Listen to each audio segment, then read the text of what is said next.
O rei soube então da falsidade do que se havia dito, de Filipe se ter tornado chefe dos judeus, para fazer guerra aos romanos. Mandou buscá-lo como uma escolta de cavalaria e o recebeu muito bem. Mostrava o mesmo aos capitães romanos, dizendo-lhes: eis aquele que acusavam de se ter revoltado contra vós. Mandou depois com a cavalaria ao castelo de Gamala, para reunir todos os seus homens, restabelecer os babilônios em Bataneia e consolidar a tranquilidade pública. Filipe partiu com essas ordens. No entanto, um certo José, que queria passar por médico, mas que era apenas um charlatão, reuniu os mais ousados da juventude de Gamala e atraiu também para si os maiorais da cidade. Assim persuadiu o povo a sacudir o jugo do rei e a tomar as armas para reconquistar a liberdade. Obrigou outros, contra a vontade, a entrar no seu partido, mandando matar os que se recusavam, dentre os quais estavam Caris Jesus, seu parente, e a irmã de Justo, que era de Tiberíades. Ele me escreveu em seguida para me pedir auxílio e operários para construir as muralhas da cidade, o que julguei conveniente conceder-lhe. Nesse mesmo tempo, a parte da Galautida que se estende até a aldeia de Solima revoltou-se também contra o rei. Mandei rodear de muros Sogã e Seleucia, que são duas praças fortes e bem situadas. Fortifiquei Jâmnia, Amerite e Charabe, 3 aldeias da Alta Galileia, embora com dificuldade, por causa dos rochedos que lá existem, e dei ordem, principalmente, para fortificar Tariqueia, Tiberíades e Séforis. Mandei também rodear de muralhas algumas aldeias, como Bessobé, Selamém, Jotapate, Cafarate, Comosgana, Netafa, o Monte Taborim, e a caverna dos Arbelianos. Ali mandei reunir grande quantidade de trigo, e dei-lhes armas para se defenderem. No entanto, João, filho de Levi, cuja raiva aumentava cada vez mais, não podendo tolerar minha prosperidade, resolveu prejudicar-me a todo custo. Assim, depois de ter feito cercar de muralhas de Escala, que era o lugar do seu nascimento, mandou Simão, seu irmão, e Jonatas, filho de Cisena, acompanhado por 100 soldados, a Simão, filho de Gamaliel, para rogar-lhe que tudo fizesse perante os de Jerusalém para revogar o poder que me tinha sido dado, e que ele fosse feito governador em meu lugar, com o consentimento unânime de todo o povo. Simão, de Jerusalém, era de muito ilustre descendência, da seita dos fariseus e, consequentemente, observante das nossas leis, homem muito sábio e muito prudente, capaz de realizar grandes empreendimentos, antigo amigo de João, e que, então, me odiava.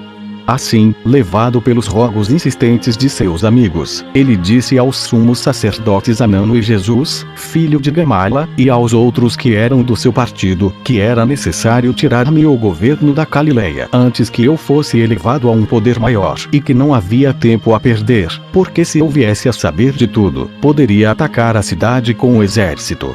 Anano respondeu-lhe que o que ele propunha não era fácil de se executar, porque vários sacerdotes e alguns dos grandes do povo davam testemunhos muito vantajosos a meu respeito e, assim, não era razoável acusar um homem a quem nada se podia censurar.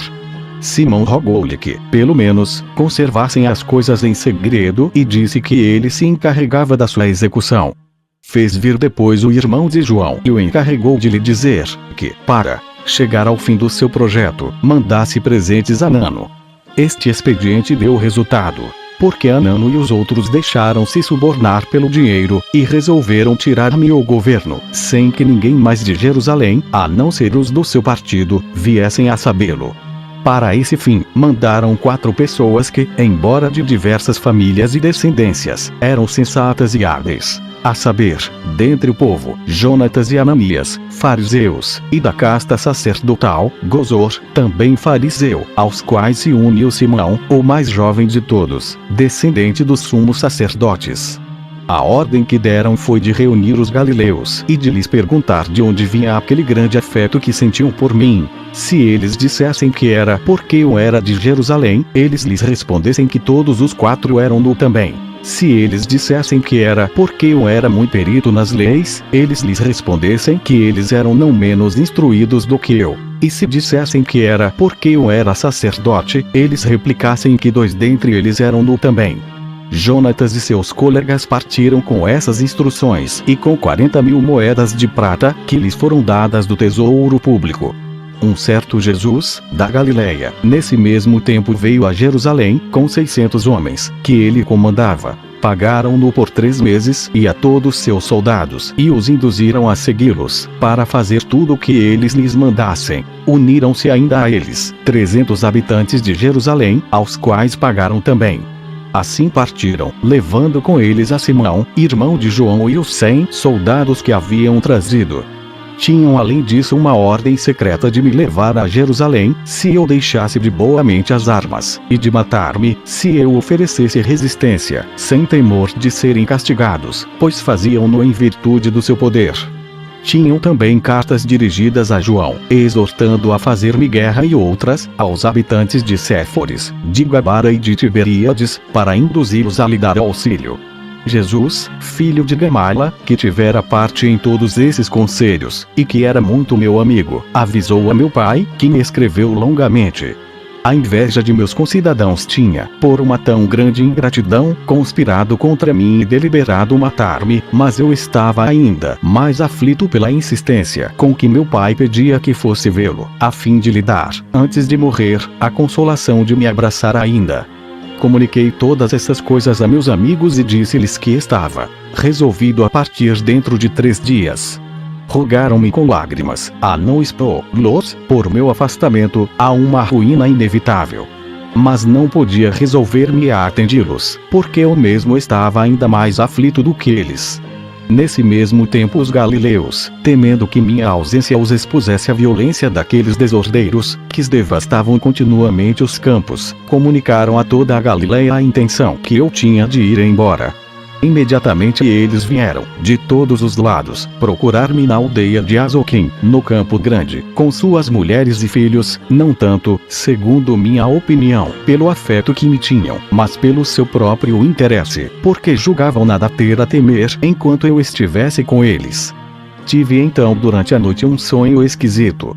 Adormeci com grande tristeza no coração, por causa das cartas recebidas. Parecia-me ver um homem que me dizia: consolai-vos e não temais. A tristeza em que vos encontrais será causa da vossa felicidade e de vossa elevação, e não somente saireis com vantagem deste perigo, mas também de vários outros. Não vos deixeis, pois, abater. Coragem. Lembrai-vos do aviso que vos dou, de que vos será necessário fazer a guerra, que vos dou, de que vos será necessário fazer a guerra aos romanos. Levantei-me em seguida, para sair do meu aposento. Mas aquela multidão de galileus, homens, mulheres e crianças, apenas me viram, lançou-se de rosto por terra, rogando-me com lágrimas nos olhos, que não os abandonasse e não deixasse seu país à mercê dos inimigos. Como eles viam que eu não me deixava comover por seus rogos, faziam 1000 imprecações contra os de Jerusalém, os quais não podiam tolerar que eles vivessem em paz sob meu governo. Tão grande aflição de todo o povo tocou-me o coração. Julguei que não havia perigo ao qual não me devesse expor, para sua salvação, e assim, prometi-lhes ficar. Mandei que escolhessem 5.000 homens com armas e munições de boca para me seguirem e despedi todos os outros.